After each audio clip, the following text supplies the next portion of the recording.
नमस्कार मित्रांनो, स्वागत तुमच्या सगळ्यांचं आपल्या ऑनलाईन वर्गामध्ये कायझेन अड्डा. काही दिवसापूर्वी आपण दिनदर्शिका या घटकावरच्या बेसिक कन्सेप्ट क्लिअर करणारा एक व्हिडिओ टाकलेला होता आणि त्यावेळेसच बऱ्याच विद्यार्थ्यांच्या अशा मागण्या आलेल्या होत्या की या घटकावरचे काही प्रश्न जे आहेत परीक्षेला आलेले ते प्रश्न घ्या. आजच्या व्हिडिओमध्ये आपण दिनदर्शिका या घटकावरचे वेगवेगळ्या परीक्षांमध्ये येऊन गेलेले प्रश्न जे आहेत ते प्रश्न घ्यायचा या ठिकाणी प्रयत्न करणार आहोत. आजच्या लेक्चरला सुरुवात करण्यापूर्वी तुम्हाला पुन्हा एकदा आठवण करून देतो, आपण जर हा चॅनल सबस्क्राईब केला नसेल तर हा चॅनल सबस्क्राईब करा. चला आपल्या आजच्या लेक्चरकडे. मित्रांनो, काही सामान्य प्रश्नापासून आपण या घटकाची सुरुवात करायचा प्रयत्न करू. समोर फळ्याकडे पहा, 2-3 सामान्य प्रश्न लिहिलेले आहेत. गटात न बसणारे पद ओळखा किंवा चुकीचे पद ओळखा, अशा आशयाचा प्रश्न जो असतो तो परीक्षेला बऱ्याच वेळा आपल्याला आलेला दिसेल. या ठिकाणी पहिला प्रश्न जो आहे, इसवी सन 1996, इसवी सन 2018, इसवी सन 1976 आणि इसवी सन 2012.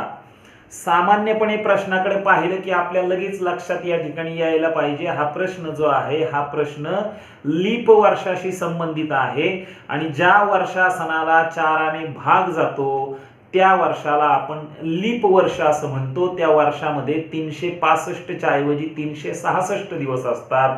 या ठिकाणी 96 या संख्येला 4ने भाग जातो, 76 या संख्येला 4ने भाग जातो, 12 या संख्येला 4ने भाग जातो, परंतु 18 या संख्येला 4ने भाग जात नाही. म्हणून 2018 हे लीप वर्ष नाही, म्हणून हे गटात न बसणारं साल आहे. चला त्याच्या खालच्या प्रश्नाकडे. इसवी सन 1600, इसवी सन 1200, इसवी सन 2000 आणि इसवी सन 1800 या ठिकाणी चारही वर्षासनांना 4ने भाग जात आहे. याचं कारण असं आहे, आपल्याला 4च्या विभाज्यतेचा नियम माहिती आहे. संख्येमध्ये शेवटी कमीत कमी 2 शून्य जर असतील तर त्या संख्येला 4ने भाग जातोच. या ठिकाणी 2 शून्य आहेत, इथं 2 शून्य आहेत, इथेही 2 शून्य आहेत, इथेही 2 शून्य आहेत आणि म्हणून या सर्व संख्यांना 4ने भाग जातो. परंतु ज्या वेळेस लीप वर्षाशी संबंधित आपण विचार करतो त्यावेळेस जर दिलेलं वर्ष हे शतक वर्ष असेल, हे सर्व वर्ष जे आहेत हे शतक वर्ष आहेत आणि या शतक वर्षाला जर 400ने भाग जात असेल तरच ते वर्ष जे आहे ते लीप वर्ष असतं, अन्यथा ते लीप वर्ष नसतं. या ठिकाणी पर्याय क्रमांक 4 इसवी सन 1800 हे वर्ष सोडून बाकीच्या 3ही सालांना 400ने भाग जातो आहे, म्हणून इसवी सन 1800 हे लीप वर्ष नाही. या ठिकाणी एक बारीक गोष्ट लक्षात घ्या मित्रांनो, इसवी सन 1800 हे लीप वर्ष नाही. 1800च्या 4 वर्ष अगोदर 1796 हे साल होतं, हे लीप वर्ष होतं. त्यानंतर 1800च्या नंतर 4 वर्षांनी 1804 हे वर्ष होतं, हेही वर्ष लीप वर्ष होतं. म्हणजे या ठिकाणी लीप वर्ष 8 वर्षानंतर आलेलं आहे. लीप वर्ष प्रत्येकच वेळी 4 वर्षानंतर येतं असं नाही, काही ठिकाणी लीप वर्ष 8 वर्षानंतर सुद्धा येत असतं. चला तिसऱ्या प्रश्नाकडे.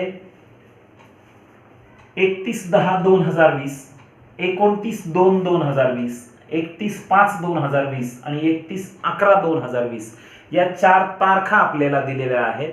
मागच्या व्हिडिओच्या वेळी मी तुम्हाला 30 दिवसांचे महिने कोणते आणि 31 दिवसांचे महिने कोणते याच्या संदर्भामध्ये एक बारीक गोष्ट सांगितली होती. एजुसनो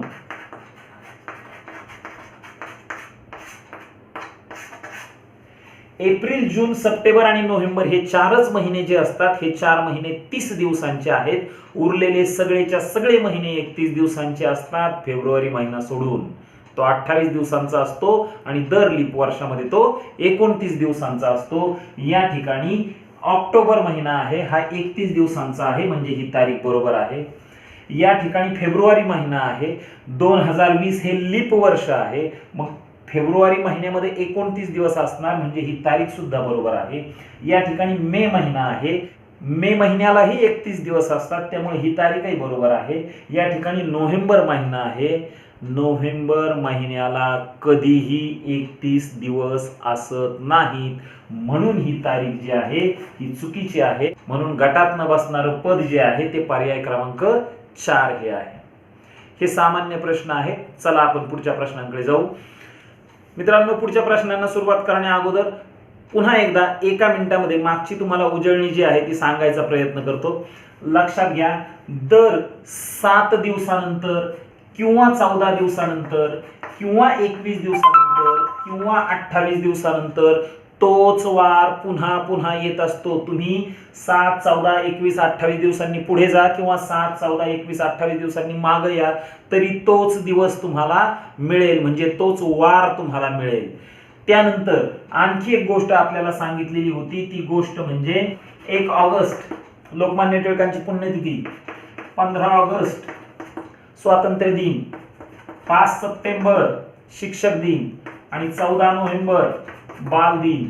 या 4ही तारखांना एकच वार असतो, लीप वर्ष असो किंवा नसो. त्याबरोबरच 1 मे महाराष्ट्र दिन, 2 ऑक्टोबर गांधी जयंती आणि 25 डिसेंबर नाताळ, या 3ही तारखांना एकच वार असतो, लीप वर्ष असो किंवा नसो. त्याबरोबरच आणखी एक गोष्ट आपल्याला अशी सांगितली होती, हे 4 आहेत, हे 3 आहेत, हे याच्यापेक्षा 1ने कमी आहेत, म्हणून या 3 तारखांना येणारा वार सुद्धा या 4 तारखांना येणाऱ्या वारापेक्षा 1ने कमी असतो. म्हणजेच या 4ही तारखांना गुरुवार असेल तर या 4ही तारखांना त्याच्या आदला वार बुधवार असेल, या 4ही तारखांना जर का शनिवार असेल तर या 3ही तारखांना त्याच्या अगोदरचा वार शुक्रवार असेल, हे आपल्याला सांगितलं होतं. त्याचबरोबर आणखी एक गोष्ट लक्षात ठेवा, 25 डिसेंबर या दिवशी जो वार असेल तोच वार पुढच्या वर्षीच्या 1 जानेवारी या दिवशी सुद्धा असतो. याच कन्सेप्टचा वापर करून आपण पुढचे सगळेच्या सगळे प्रश्न जे आहेत ते प्रश्न सोडवण्याचा प्रयत्न करणार आहोत. चला पुढे. समोर प्रश्नाकडे पहा मित्रांनो. 1 जानेवारी 2019 ला मंगळवार असेल तर 2020 साली कोणते वार 53 वेळा येतील? या ठिकाणी एक गोष्ट महत्त्वाची लक्षात घ्या. 1 जानेवारी 2019 ला मंगळवार आहे. दर वर्षाचं कॅलेंडर एका दिवसाने पुढे जात असतं. लीप वर्ष असेल तर 2 दिवसांनी पुढे जात असतं. 1 जानेवारी 2019 ला जर मंगळवार असेल तर 1 जानेवारी 2020 ला बुधवार असेल आणि 2020 साल हे लीप वर्ष आहे. त्यामुळे लक्षात ठेवा, 2020 साली 1 जानेवारीचा वार आणि 2 जानेवारीचा वार हे 2 वार 53 वेळा येतील. म्हणजेच बुधवार आणि गुरुवार हे दोनही वार जे आहेत हे 2020 साली 53 वेळा येतील. सामान्य प्रश्न आहे, परंतु लक्ष द्या. चला पुढच्या प्रश्नाकडे लक्ष द्या. 2 एप्रिल 2020 ला गुरुवार असेल तर 2021 ची सुरुवात कोणत्या वाराने होईल? आत्ताच एका मिनिटापूर्वी मी तुम्हाला असं सांगितलं होतं की 25 डिसेंबरला जो वार असतो तोच वार पुढच्या वर्षाच्या 1 जानेवारीला असतो. म्हणजे आपल्याला 2 एप्रिलचा वार माहिती आहे, त्यावरून आपण 25 डिसेंबरचा वार काढू शकतो आणि अगदी झटपट काढू शकतो. कसं ते समोर लक्ष द्या. आत्ता मगाशी मी ज्या 7 तारखा तुम्हाला सांगितलेल्या होत्या त्या 7 तारखापैकी एखाद्या तारखेच्या जवळची ही तारीख आहे का? तर आहे. लक्षात घ्या, 1 मेच्या जवळची तारीख आहे आणि 1 मेला जो वार असतो तोच वार 25 डिसेंबरला असतो. त्यामुळे 1 मेचा जर वार आपण काढला तर आपल्याला 25 डिसेंबरचा वार मिळेल. म्हणजेच आपल्याला पुढच्या वर्षीच्या 1 तारखेचा वार मिळेल. आणि आणखी एक गोष्ट आपल्याला माहिती आहे की प्रत्येक वार जो असतो तो 7, 14, 21 आणि 28 दिवसानंतर पुन्हा पुन्हा येत असतो. लक्षात घ्या, 2 एप्रिल तारीख आहे. मग 2 एप्रिल या दिवशी जर गुरुवार असेल तर यानंतर 28 दिवसांनी 30 एप्रिलला सुद्धा गुरुवारच असेल आणि 30 एप्रिलला जर गुरुवार असेल तर 1 मेला शुक्रवार असेल मित्रांनो. आणि 1 मेला जर शुक्रवार असेल तर तोच वार, 1 मे म्हणजे महाराष्ट्र दिन आहे, 1 मेला शुक्रवार असेल तर तोच वार 25 डिसेंबरला म्हणजे नाताळच्या दिवशी असेल. आणि तोच वार जो आहे तो पुढच्या वर्षीच्या 1 जानेवारीला असेल. म्हणजे या ठिकाणी शुक्रवार हे आपल्या प्रश्नाचं उत्तर आहे. प्रश्नाची कन्सेप्ट समजून घ्यायचा प्रयत्न करत जा. या घटकामध्ये अवघड असं काहीही नाही. या घटकावरचे सर्वच्या सर्व प्रश्न जे आहेत ते प्रश्न म्हणजे आपल्याला फुकट मिळालेल्या मार्कांसारखे आहेत, लक्षात घ्या. चला पुढच्या प्रश्नाकडे. चला या पुढच्या प्रश्नाकडे पहा मित्रांनो. जानेवारीच्या 7 तारखेला मंगळवार असेल तर त्याच वर्षी व्हॅलेंटाईन डे कोणत्या वारी असेल? या ठिकाणी 7 जानेवारीचा वार दिलेला आहे आणि व्हॅलेंटाईन डेच्या दिवशी कोणता वार असेल असा प्रश्न विचारलेला आहे. व्हॅलेंटाईन डे किती तारखेला असतो हे मी तुम्हाला सांगायची गरज नाही. आपण एक वेळ परीक्षेची तारीख विसरून जाऊ, परंतु व्हॅलेंटाईन डेची तारीख आपण विसरू शकत नाही. 14 फेब्रुवारीला असतो व्हॅलेंटाईन डे, 14 फेब्रुवारी. मग आपल्याला 7 जानेवारीचा वार दिलेला आहे, तो वार आहे मंगळवार. आणि आपल्याला 14 फेब्रुवारीचा वार काढायचा आहे. लक्षात घ्या, जानेवारी महिना जो आहे तो जानेवारी महिना 31 दिवसांचा असतो. आणि म्हणून 7 जानेवारीला जर मंगळवार असेल तर 7 फेब्रुवारीला 2 दिवस मध्ये सोडून पुढचा वार, मंगळवार नंतर बुधवार गुरुवार सोडून शुक्रवार असेल. आणि 7 फेब्रुवारीला जर शुक्रवार असेल तर 14 फेब्रुवारीला सुद्धा शुक्रवारच असेल. आता या ठिकाणी आपण 2 दिवसांनी पुढे का आलो ते लक्षात घ्या.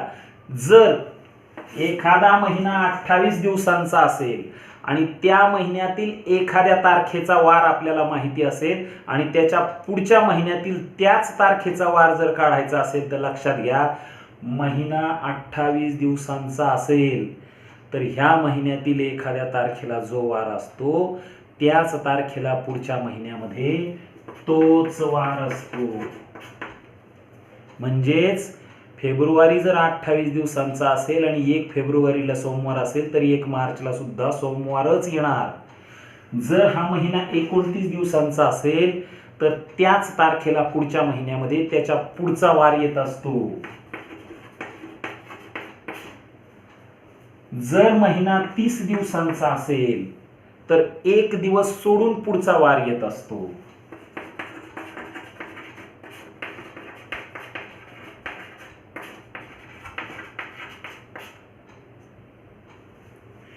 आणि जर महिना 31 दिवसांचा असेल तर 2 दिवस सोडून पुढचा वार पुढच्या महिन्यातील त्याच तारखेला येत असतो. लक्षात घ्या मित्रांनो. म्हणून या ठिकाणी 7 जानेवारीला मंगळवार आहे, जानेवारी महिना 31 दिवसांचा आहे, त्याच तारखेला फेब्रुवारी महिन्यामध्ये 2 दिवस सोडून पुढचा वार येईल. मंगळवार नंतर 2 दिवस सोडून द्या, बुधवार गुरुवार शुक्रवार येईल. 7 फेब्रुवारीला शुक्रवार आला, त्यानंतर 7 दिवसांनी तोच वार येत असतो, म्हणून 14 तारखेला सुद्धा शुक्रवारच येईल.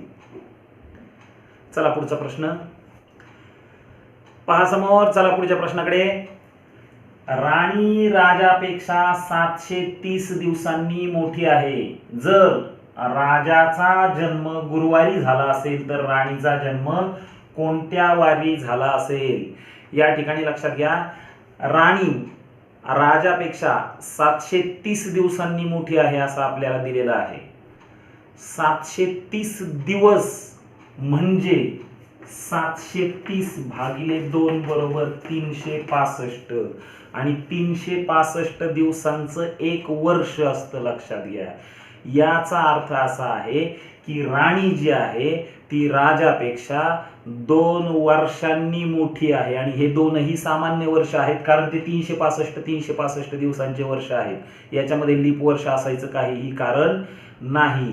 याचाच अर्थ असा आहे राणी राजापेक्षा 2 वर्षांनी मोठी आहे. आणि या ठिकाणी आपल्याला दिलंय राजाचा जन्म गुरुवारी झालेला आहे. याचा अर्थ जर राजाचा जन्म गुरुवारी झाला असेल तर राणीचा जन्म शुक्रवार शनिवारी झाला असेल असं आपल्याला वाटतं, आणि शनिवार हा 1 नंबरचा पर्याय दिलेला असतो, पण ते चुकीचं उत्तर आहे, लक्षात घ्या.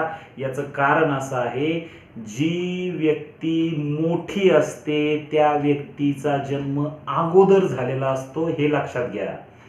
राणी मोठी आहे याचा अर्थ राणीचा जन्म राजापेक्षा 2 दिवसांनी लवकर झालेला आहे. जर या ठिकाणी राजाचा जन्म गुरुवारी झाला असेल तर राणीचा जन्म त्याच्या 2 दिवस अगोदर म्हणजे बुधवार आणि त्याच्या अगोदरचा वार मंगळवारी झालेला आहे.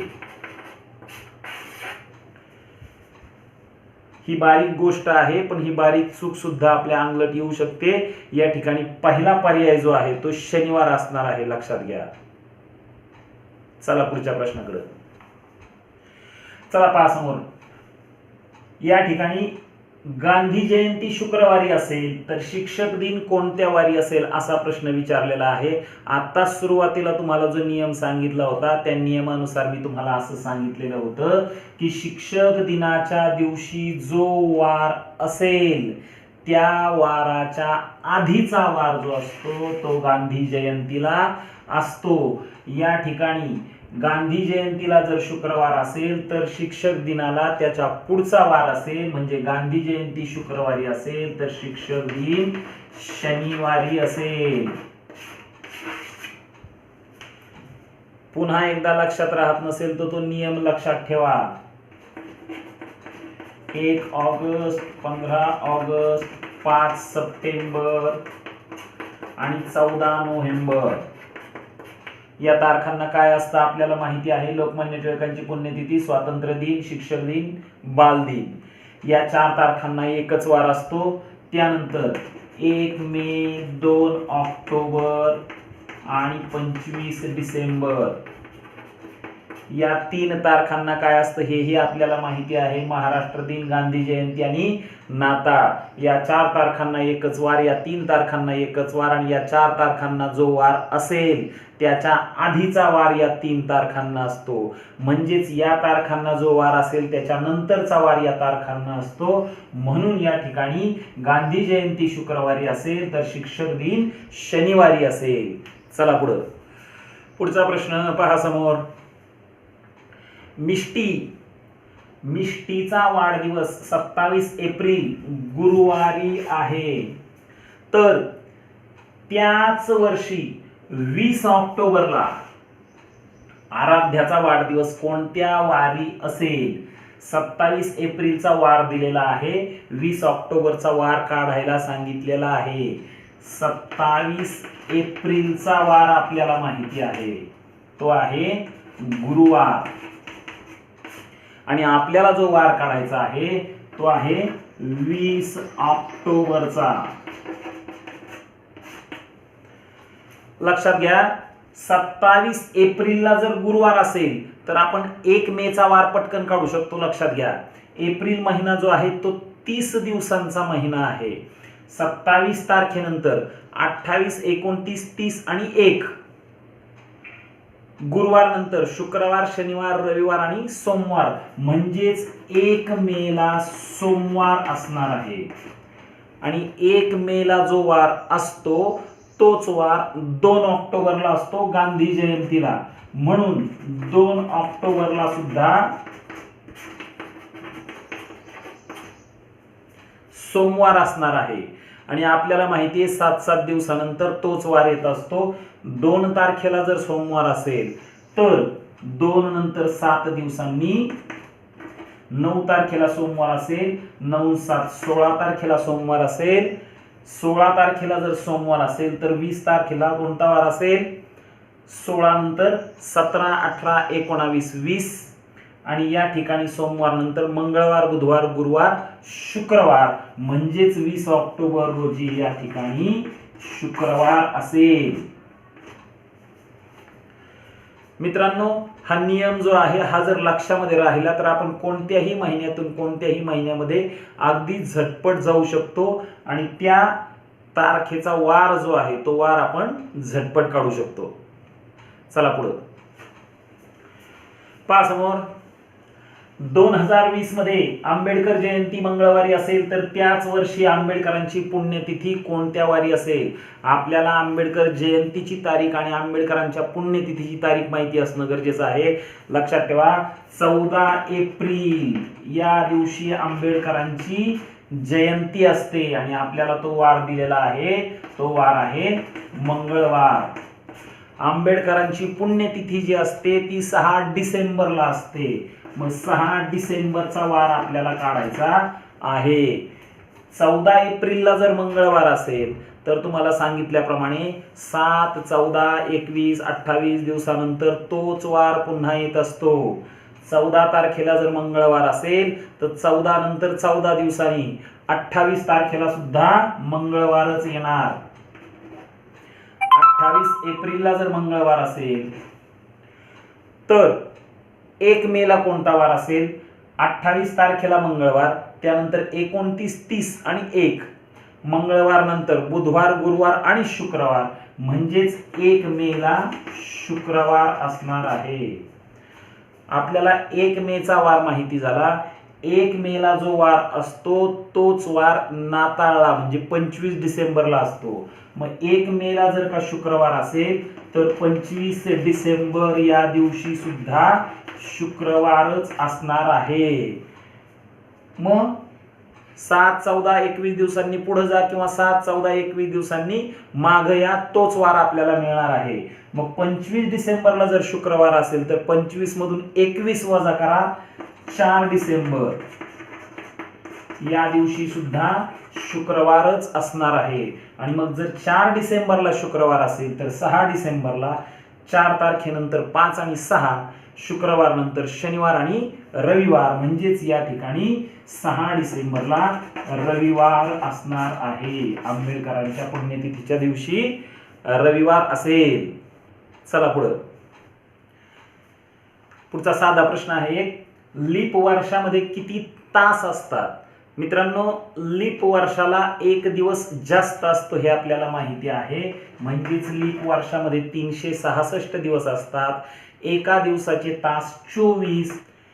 366 गुणिले 24 बरोबर 8784 एवढे तास लीप वर्षामध्ये असतात. तर पहा मित्रांनो, या घटकावर आणखीही काही किचकट प्रश्न आहेत. बँकिंग किंवा स्टाफ सिलेक्शनचे जर का आपण पेपर पाहिले तर त्या ठिकाणी एखादी तारीख दिलेली असते आणि त्या तारखेचा डायरेक्ट वार आपल्याला विचारलेला असतो. उदाहरणार्थ बँकिंगच्या एका परीक्षेत आलेला प्रश्न असा होता, आत्ताच मागच्या परीक्षेमधला प्रश्न होता, 15 ऑगस्ट 1947 या दिवशी कोणता वार असेल? 1901 सालापासून तर 2100 सालापर्यंत एवढं 200 वर्षांचं कॅलेंडर जे आहे ते एका संख्येवरून आपण लक्षात ठेवू शकतो. आणखीही काही बरेचसे प्रश्न आहेत, ते प्रश्न या ठिकाणी अजूनही अपूर्ण आहेत. ते आपण आपल्या दिनदर्शिकेच्या 3ऱ्या व्हिडिओमध्ये घ्यायचा प्रयत्न करू.